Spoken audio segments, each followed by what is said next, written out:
Bienvenue sur Top Invest, la chaîne des top d'investissement. Ici, on parle essentiellement d'entreprises de qualité. Avons-nous une opportunité d'investissement sur Constellium? C'est la question à laquelle on va essayer de répondre en se basant sur les états financiers de la compagnie. Ceci représente uniquement mon point de vue et non un conseil d'investissement. Donc, Constellium, ici, c'est une demande spéciale. Je ne connaissais pas cette entreprise. Bon, enfin, j'ai un tout petit peu lu. Je pense que je me rappelle à peu près de cette compagnie-ci. Je pense que c'était lancé. Elle s'appelait avant Alcan, si je ne me trompe pas. Donc, nous avons une entreprise ici avec ses filiales qui s'engage à la conception, la fabrication et la vente de produits spéciaux en aluminium laminé et extrudé pour les marchés finaux de l'emballage, de l'aérospatial et de l'aéronautique. Donc, c'est essentiellement une compagnie qui transforme avant tout de l'aluminium. OK. Donc, transformation d'aluminium. Donc, on est impacté ici par la variation du coût de l'aluminium ici. Donc, à la hausse comme à la baisse. Est-ce que maintenant on est impacté positivement à la hausse ou on est impacté négativement à la hausse? C'est la question à laquelle il faut essayer de répondre.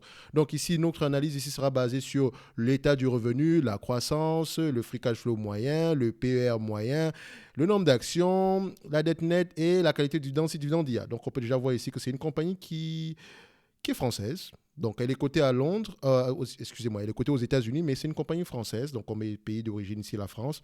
Donc, ici, le quartier général, c'est la France. Donc, à la fin de la journée, je pense qu'elle est éligible au PEA. Maintenant, est-ce que ça vaut la peine de l'ajouter dans son PEA? C'est la question à laquelle on va essayer de répondre. Donc, déjà, je remets ça ici en français. Voilà. Et boum. Donc, le site web que j'utilise ici, c'est Coifin. Donc, ça, c'est la version gratos. Donc, à la fin de la journée, pas besoin de dépenser des sommes faramineuses pour essayer de faire une analyse quantitative, parce que je n'appelle pas ça de l'analyse fondamentale, parce que le fondamental, c'est le quantitatif et le qualitatif. D'accord? Donc, le quantitatif présente les chiffres, le qualitatif répond, comment on dit ça? Le quantitatif et le qualitatif donne vie aux chiffres. Donc, à la question de savoir pourquoi est-ce qu'on a des revenus, est-ce que ça va durer, quelle est la stratégie, quelle est la taille du marché, tout ça, c'est la partie qualitative. OK? Donc, elle est aussi importante que la partie quantitative. Donc, maintenant, on va sur la compagnie ici directement. Donc, on regarde avant tout l'état du revenu, la tendance des revenus. Ici, nous avons des revenus ici. Est-ce qu'ils sont croissants? Donc, nous voyons aussi que sur les, voilà, à peu près depuis 2009, on a des revenus à peu près croissants ici. OK, parfait. Maintenant, on va regarder ça au niveau de la croissance en termes de pourcentage ici. Donc, sur les 10 dernières années, nous avons à peu près 6,63% de croissance. D'accord? Donc, maintenant, sur les 10 dernières années, on va regarder sur les 5 dernières années ici. Donc, sur les 5 dernières années, nous avons combien? Nous avons 8% de croissance. Sur les 3 dernières années, nous avons 8% de croissance. Donc, on a au moins au minimum 5% de croissance sur les dernières années. OK? Maintenant, il faut savoir, la croissance est due à quoi? Est-ce que c'est une croissance par acquisition ou de manière organique? Donc, c'est-à-dire que par acquisition, vous avez compris, de manière organique, on n'a pas besoin d'acquisition. Donc, ici, acquisition, et toutes les acquisitions ne sont pas bonnes. Il faut le rappeler. Donc, il ne faut pas qu'on retombe dans le piège du Atos. D'accord? Donc, c'est bien de faire des acquisitions, mais c'est également bien de garder les mêmes marges brutes, les mêmes marges EBITDA, les mêmes marges nettes. OK? Très important. Donc ici, au niveau des acquisitions, on peut voir ici que c'est une entreprise qui fait des acquisitions. On voit ici que la dernière acquisition a eu peut-être, c'était qu'en 2019. Donc la plus grosse ici a eu lieu, je pense, aux alentours de 2015. Donc au niveau des revenus ici, nous avons des revenus sur les derniers mois, les derniers mois ici de près de 7 milliards 910 millions. OK?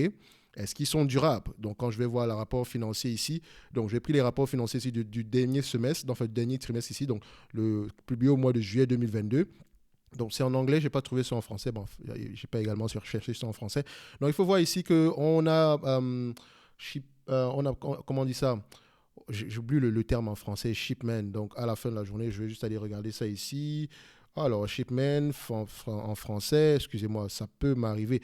On a expédié, donc on a vendu, bon, expédié, donc en termes de volume, on a expédié à peu près 825 000 tonnes métriques, d'accord, je ne sais pas maintenant, est-ce que c'est de l'aluminium ou bien c'est de produits au total, mais ça représente 4% en termes de volume, en tonnes métriques, mais en termes de prix, en termes de revenus, ça représente à peu près 49% par rapport à la même période en 2021. Donc, il y a de fortes chances qu'il y ait eu un impact positif ici au niveau des prix. D'accord? Comment est-ce que je le sais? Je cherche l'onglet Price ici. Donc, je vous ai toujours dit que quand je lis un rapport financier, j'essaie de répondre, surtout trimestriel, j'essaie de répondre à la question qu'est-ce qui s'est passé? Pourquoi est-ce que ça s'est passé? Quelle est la vision à court terme? À quoi s'attendre à court terme? Et quel est l'état du bilan?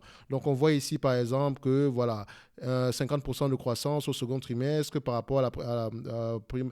Donc, la raison est la suivante. Donc, augmentation du prix des métaux. D'accord? Donc, c'est la raison pour laquelle on a une augmentation en termes de revenus ici. Donc, le prix est l'élément prix a eu un impact extrêmement positif sur cette période-ci. La question est de savoir est-ce que c'est durable?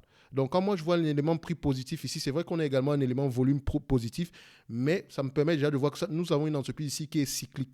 OK? Donc, il faut faire attention. Même s'il y a un certain niveau de croissance ici, je préfère me protéger, d'accord? Si je prends le revenu actuel, je sais déjà que ce revenu-là, il y a de fortes chances qu'il puisse également baisser ou bien rester en berne comme les dernières années ici. Donc, il faut faire attention par rapport au revenu actuel. Il faut également faire attention par rapport aux marges actuelles. Donc, quand je prends ici le gross margin, donc la marge brute ici, donc on prend la marge brute, on regarde, en termes de marge brute ici, on est à peu près on a une stabilité des marges brutes ici. Donc le prix augmente à peu près, mais les marges brutes sont à peu près stables. OK, parfait. Donc ici, on est à peu près aux alentours de 10% de marge brute en moyenne. Au niveau de la marge EBITDA ici, donc EBITDA, qu'est-ce qu'on a comme marge? Donc EBITDA margin ici. Donc au niveau de la marge EBITDA ici, en moyenne, on a combien? Donc ici, en moyenne, sur les 10 dernières années, nous avons à peu près aux alentours de 9%. En date d'aujourd'hui, vous constatez, enfin, au dernier trimestre ici, on était à peu près à 9% ici également. Alors, oh non, on a 8%, 7,28%, excusez-moi. Au dernier trimestre, on était à 9% ici. Donc, ça, c'est la médiane ici sur les 10 dernières années. Sur les 5 dernières années, on a 8%. Sur les 3 dernières années, on a 8,74%. Donc, comme je vous l'ai dit, c'est une compagnie qui est cyclique. C'est bien d'avoir le gross margin est assez stable. La marge EBITDA est assez stable également. Maintenant, ce que je veux regarder ici, c'est le net income. Comme je vous l'ai dit, si je ne prendrai pas en considération la croissance ici, le revenu, il va falloir que je le normalise. Mais vu que je veux le normaliser, il faut également que je normalise les net income. Donc, je vais passer directement par les net income. Donc, on prend les net income ici. Donc, le bénéfice net ici. Je vais le comparer ici par rapport au free cash flow. Juste pour voir. Donc, vu que c'est une compagnie américaine, enfin, c'est une compagnie européenne, donc il faut faire attention. Peut-être qu'également, les free cash flows sont peut-être impactés positivement par rapport au loyer. Et là, il faut vérifier, est-ce qu'on a des loyers ici? Donc, je vais essayer de regarder ici par rapport au free cash flow. Alors, les free cash flow 86 millions ici. Donc, on va regarder les free cash flow en termes de calcul ici. On a net operating cash flow, moins plan equipment. OK, parfait. Donc, 86 millions ici. Donc, on a à peu près 160 sur la période actuelle. OK, donc on a 60 millions sur le dernier trimestre ici. Par rapport à l'année précédente, c'est presque 50% ici. OK, parfait. Donc, la dette nette ici, 1 milliard 997 ici. Donc, je mets déjà le niveau de dette nette ici. 1 milliard 997. Donc, 1 milliard 997, c'est pour la dette nette. Donc, le nombre d'actions, on va y revenir. Tantôt, là, on est au niveau des free cash flow. OK. Alors, c'est là où ça devient ça devient un tout petit peu compliqué. Pourquoi? Parce que nous voyons que nous avons une entreprise ici en termes de marge, en termes de revenus, ce n'est pas trop ça. En termes de bénéfices nets, ce n'est pas trop ça. En termes de free cash flow également, ce n'est pas trop ça. Regardez l'historique. Juste ça, ça ne me donne pas envie de continuer. Oui, je comprends que sur les derniers mois ici, il faut faire attention. Depuis 2019, on gagne de l'argent, mais ça, c'est depuis 2019. Parce qu'entre-temps, quand on regarde ici la moyenne de ce qu'on a pu rapporter en termes de free cash flow, je prends juste la médiane ici, depuis à peu près sur les 10 dernières années, 57 millions en moyenne sur les 10 dernières années. Je peux comparer également par rapport au net income ici pour voir à peu près en moyenne combien est-ce qu'on a rapporté ici. Donc en moyenne ici, on a rapporté 48 millions. Donc on a à peu près la même chose, 50, 48 ici. OK? Sur les 5 dernières années, nous sommes à combien? 65, 114 millions. Attention, les 5 dernières années donc sont impactées positivement avec cette période-ci parce que regardez, on gagne de l'argent ici en 2019. On gagne de l'argent. Ça, c'est 2019 ici. 2020, on perd de l'argent. 2021, ça va. On arrive à se maintenir. En 2022, on gagne littéralement de l'argent toute l'année. Qu'est-ce que je dois prendre ici? Est-ce que je peux me dire qu'on peut avoir au moins 100 millions d'euros pour les années à venir? Point d'interrogation. C'est la question que je me pose. D'accord? Parce que quand je regarde l'historique de cette compagnie-ci, oui, il y a une légère croissance ici, mais cette période, ce n'est pas la première fois qu'on gagne autant d'argent. D'accord? Donc, on pourrait également aller voir ici, est-ce qu'on a le prix de l'aluminium? Donc, aluminium, vu que ce sont des produits à base d'aluminium, on va essayer de voir ici. On va regarder où est-ce qu'on peut trouver ça, aluminium. Est-ce qu'on a le prix? Index, ce n'est pas l'ETF. FX, économie. Donc, on va regarder l'économie ici, aluminium, article. Donc, le prix de l'aluminium ici. Donc, je vais regarder ça sur Internet directement. Enfin, excusez-moi, sur Google. Aluminium price. On va voir ça ici. Peut-être qu'on va le trouver sur Trading Economics. Voilà, exactement. J'adore ce site d'ailleurs. Trading Economics, surtout pour le prix des commodités. Donc, ici, on va regarder le prix de l'aluminium. Donc, on va le comparer ici sur une longue période. Donc, all. Vous voyez ici qu'on est à des niveaux, voilà, assez élevés. En moyenne, à vue d'œil, je dis en moyenne, à vue d'œil, on traite aux alentours ça se négocie aux alentours des $2000 la tonne en moyenne, quelque chose par là, d'accord? Donc, je peux aller regarder le prix ici. Donc, on a c'est bien de l'aluminium ici. Donc, ça peut se négocier aux alentours des deux. Actuellement, on est à un prix assez élevé. Donc, ce n'est pas durable du tout. Est-ce que je dois me permettre ici de penser qu'on va garder à peu près 100 millions d'euros en moyenne? Point d'interrogation. Moi, je veux me protéger, hein. Je vais faire simple ici. OK. Nous avons une compagnie ici qui rapporte de l'argent. OK.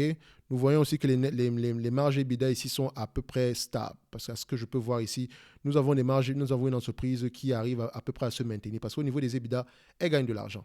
Je pense ici que c'est plus une entreprise qui est endettée. C'est la raison pour laquelle, au niveau des. Nous avons, en termes de marge nette ici, il y a quelque chose d'assez négatif parce qu'il y a une énorme dette ici. Donc, vous voyez, le niveau de dette ici, on avait à peu près 400 millions. Nous sommes à près de 2 milliards ici, enfin 1 milliard 900 par rapport à ce qu'on a vu au dernier trimestre ici. Donc, on a une dette assez élevée. Si on prend juste les taux d'intérêt sur la dette ici, intérêt, donc interest. Donc, on va voir les intérêts sur la dette ici. Cash interest pay, donc on regarde ici, on paie à peu près 115 millions pour les intérêts sur la dette ici. Et vous remarquez que c'est un impact très négatif sur la compagnie. Donc on peut évaluer la compagnie ici en prenant en considération, par exemple, la valeur d'entreprise, les EBITDA moyens. D'accord. Donc la marge des EBITDA ici est de 7%. On prend les revenus moyens, on essaie de faire la valeur d'entreprise sur EBITDA pour essayer de voir à peu près combien ça nous donne. D'accord. Je pense que c'est la meilleure manière, par exemple, pour évaluer cette compagnie ici. Parce que si on passe par rapport aux marges nettes ici, ça va être un tout petit peu compliqué. Donc je préfère prendre l'alternative ici. OK. Je sais que je ne l'utilise pas souvent. D'accord. Donc, je pourrais utiliser les marges nettes ici, mais est-ce que je ne vais pas surpayer? Donc, je peux mettre ici en termes de pourcentage pour voir. Mais sinon, sachez qu'il y a également une alternative. De toutes les façons, il n'y a pas qu'une seule manière de calculer la valeur d'une entreprise. Vous pouvez faire la valeur d'entreprise sur le revenu, la valeur d'entreprise sur l'EBITDA. Et ici, vous pouvez faire la méthode en passant par le multiple des free cash flow ou le multiple des net income et comparer les trois pour voir à peu près où est-ce qu'on a à peu près le même chiffre partout ou bien faire la moyenne des trois. OK, ça vous donne quelque chose, voilà, qui est un mix de tout ce qu'on peut avoir ici. Mais le plus important, c'est surtout de savoir est-ce qu'on a pris les bonnes informations. OK? Donc, si je garde si je garde le net income ici, d'accord, je prends ça comme ça. Donc, je vais les prendre en termes de marge ici, d'accord. En termes de moyenne, la moyenne sur les marges ici. Donc, on va prendre ici la médiane. En médiane, si on a à peine 0,5%. 1% en moyenne sur cette période-ci. Sur les 3 dernières années, nous sommes à peu près également à 1% par là. OK. Je vais prendre 1% ici pour les marges nettes. OK. Ou bien les marges de free cash flow, je prendrai 1% ici. Donc, j'essaie de me protéger au maximum. Si on a plus que ça, tant mieux. C'est une compagnie cyclique de toutes les façons. Donc, 1% ici. Au niveau des revenus ici, d'accord. Bon, finalement, on va prendre le revenu ici. Ça nous donne combien? Donc, on le compare comme ça. Je vais le prendre ici en termes de moyenne ou bien de médiane. On va le prendre ça comme ça. Je prends la moyenne ici.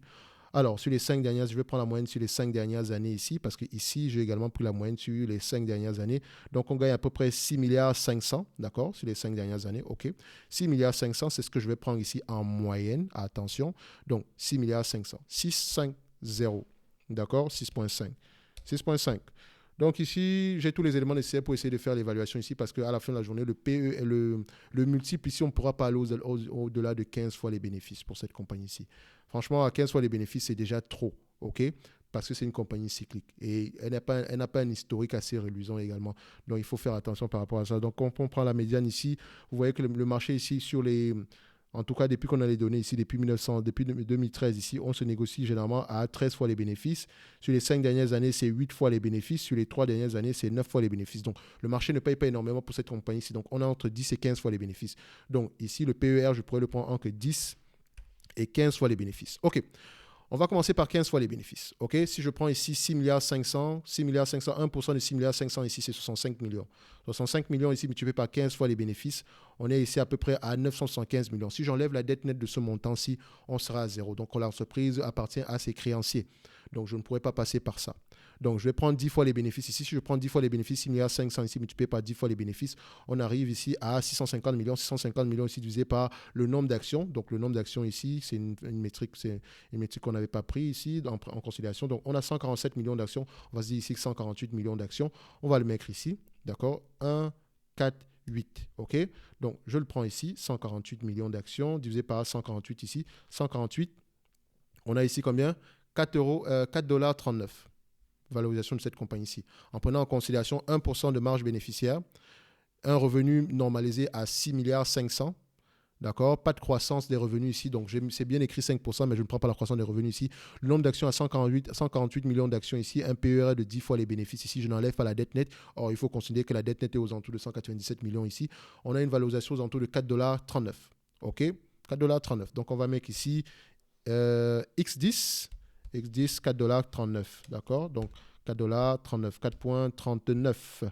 OK. Donc, maintenant, on peut utiliser la valeur d'entreprise chez EBITDA ici. Donc, on va faire simple. Valeur d'entreprise chez EBITDA.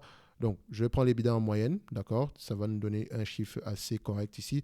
Donc, EBITDA. Donc, on a la moyenne ici. Donc, excusez-moi. Donc, EBITDA. Donc, on a ça. Je prends la marge. EBITDA. OK. Donc, EBITDA margin, on le met ici. On le prend en termes de marge ici. Ça donne ceci. Donc, ça pourrait vous servir pour les entreprises qui sont assez cycliques. Hein. Donc, vous pouvez à peu près avoir la même réflexion. Donc, à peu près ici, sur les 10 dernières années, nous avons 7,28%. Sur les 5 dernières années, on a à peu près 8,52%. On va mettre 8,52%. On est assez gentil par rapport à ça. 8,52%. D'accord? 8,52%. Donc, ce 8 on va dire à peu près 8,5% pour faire simple. OK. Donc, vu qu'on a les revenus ici déjà, d'accord, de 6 milliards 500 également qui sont normalisés, 6 milliards 500 moins, non, fois 0,85 ici, ça donne à peu près 552 millions ici, 552 millions. On va maintenant rechercher la valeur d'entreprise sur EBITDA ici, la moyenne, Enterprise Value sur EBITDA. On prend ça, on a l'information, on prend la médiane ici, ça nous donne combien? Enfin, voilà. Donc, sur les 10 dernières années, le marché paye 8 fois les bénéfices pour cette compagnie. D'accord? Sur les 5 dernières années, il paye 7,7 fois les bénéfices. Sur les 3 dernières années, il paye 7,6 fois les bénéfices. Actuellement, il est à 5,3 fois les bénéfices. Donc, on se dira que l'entreprise est sous-évaluée. Attention, elle rapporte également beaucoup d'argent en cette période aussi. Donc, il faut faire attention par rapport à ça. Donc, si vous prenez les EBITDA ici en termes de volume, ça vous donne ceci. Vous voyez que les EBITDA sont assez élevés ici par rapport à ce qu'on connaît, par rapport à ce qu'on a connu en moyenne. Donc, faites attention par rapport à ça. Donc, je prends mes EBITDA ici. OK, je multiplie par 8 fois les bénéfices, donc 552 millions dans la moyenne, multiplié par 8 fois les bénéfices. Ça donne ici à peu près 1 milliard 420 millions, moins la dette nette, on va se dire à peu près 2 milliards la dette nette. Hein. On va faire simple.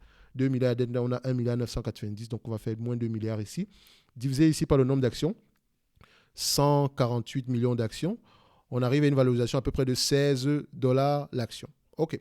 Donc, en prenant en considération les EBITDA moyens ici, on a $16 l'action. En prenant en considération les net income ici, on a $4 l'action. Donc, pourquoi est-ce qu'on a une différence énorme comme ça? C'est parce que les EBITDA ici, c'est comment on appelle ça? Le calcul, c'est à peu près c'est le bénéfice avant intérêt, impôt et amortissement. D'accord? Donc, bénéfice avant intérêt, d'accord?